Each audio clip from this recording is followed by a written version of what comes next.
Thank you. So I'll try to go very quickly because I would like to leave some, I think, most of the time for the discussion. So, oops, no, this is the wrong file. I don't think I would like to go again through with this presentation. So Jean-Pierre, can you upload the anyway, so session number 6 was session number 6 concerned the thorium fuel cycle and transmutation aspect, if I remember correctly. So the first presentation we had was from Professor Sain from Turkey, addressing the issues of deep burn-up with the ThEC13 particle configuration in CANDU reactors. This was a very extensive review of the simulation work which was done carried out by their team, and indicated prospects, or at least potentials, to achieve very high burn-ups of the order of 400 gigawatt day ton. I think the question here, yes, thank you. So as I said, so detailed analysis. There was also a study of the different blanket configuration for breeding tritium in what was called the fusion, fission, hybrid reactor configurations, using either lithium beryllium fluoride molten salt, thorium molten salt, or even lithium-cooled thorium oxide fuels with plutonium and minor actinide loaded.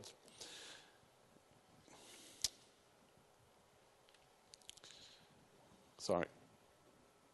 So I think here one of the aspects which is of interest is really to look at the possibilities that such configuration of ThEC particle could go in order to handle these very high burn-up. But it clearly opens an avenue for research in this field.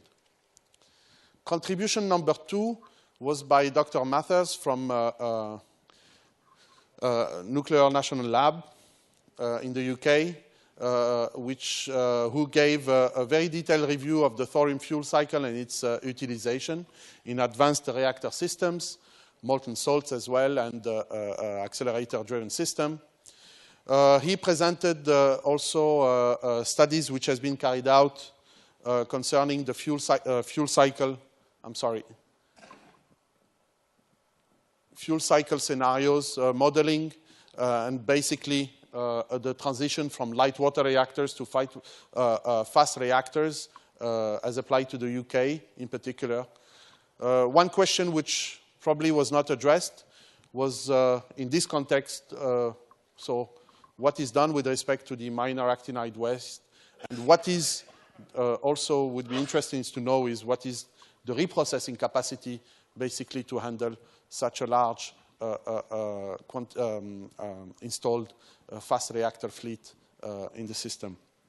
So points may be for discussion later.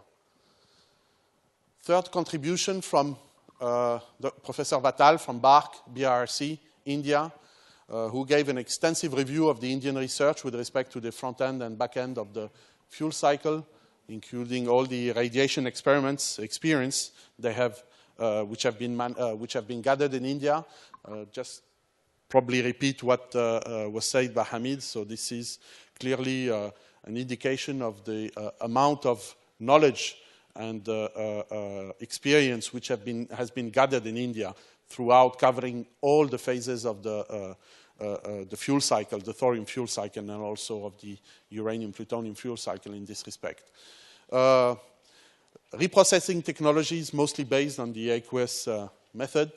Are there also alternatives which are being looked up, or is there prospect for alternatives to be looked at in India? I think that's one of the questions which could be asked in this respect. Fourth contribution was by Sylvie Delpech from French Atomic Energy Commission in France, basically relating to the aqueous and pyroprocessing, reprocessing schemes which are being looked at CEA, namely, or mostly, I would say, in the context of molten salt reactor fuel. And also, well, not a particular comment. I think at some point there was some comparisons which were made with the type of aqueous system or which are being used in India, and I think there is clearly some indication that the synergy may be developed in this field between the France and India for the aqueous reprocessing scheme. Unfortunately, we did not, as far as the pyro reprocessing scheme was concerned, was only limited to a particular fuel, molten fuel salt, and here it would be, it would be nice to see how this pyro reprocessing scheme can be developed or used for other molten salt fuel types. Contribution 5 was on the detailed presentation of the studies which are being carried out at Paul Scherrer Institute in Switzerland on the advanced fuel cycle options for fast and thermal molten salt reactors utilizing thorium by Jerry Kreppel. This was a very extensive review of the simulation work and design work which is being carried out at PSI with the help of fellows and postdoctoral doctoral and postdoctoral students. I think this is something which clearly also indicates that there is potentials to basically use this type of simulations in order to predict how the potential of these systems for either utilizing thorium but also transmuting minor actinides or nuclear waste. Contribution number 6, I think, was mostly with respect to, actually was not part of session 6, but rather session 7, so which was introducing the nuclear data developments related to the thorium-uranium fuel cycle in China. Very extensive comparison work which was carried out in order to validate the Chinese nuclear evaluated nuclear data file, and with respect to the recent data, experimental data available for the thorium-uranium fuel cycle, as I showed also in my presentation, there are still a lot of uncertainties with respect to the status of the nuclear data, in particular for the thorium-uranium fuel cycle, and one should develop these effort in order to reduce those uncertainties for a better simulations or estimations of these development of design of advanced nuclear fuel cycles and systems. I think with this, I would like to thank you and probably open the floor for discussion. Thank you, Yassine. Thank you, Yassine. So the floor is over. Please state your name and your institution. Jiří Křepel, PSI. I don't have a question. I have more or less just a comment.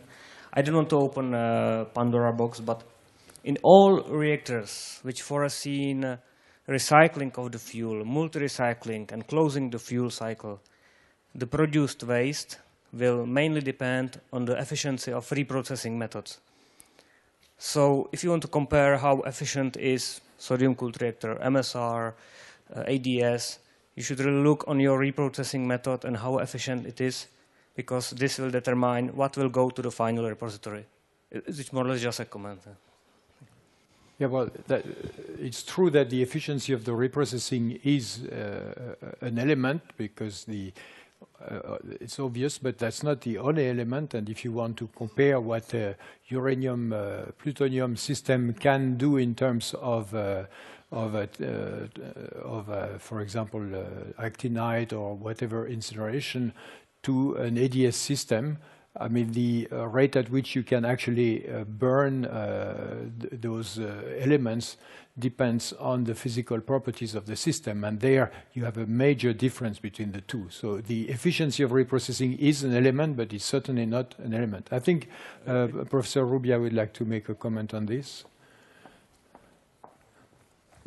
Well, it's a more general comment.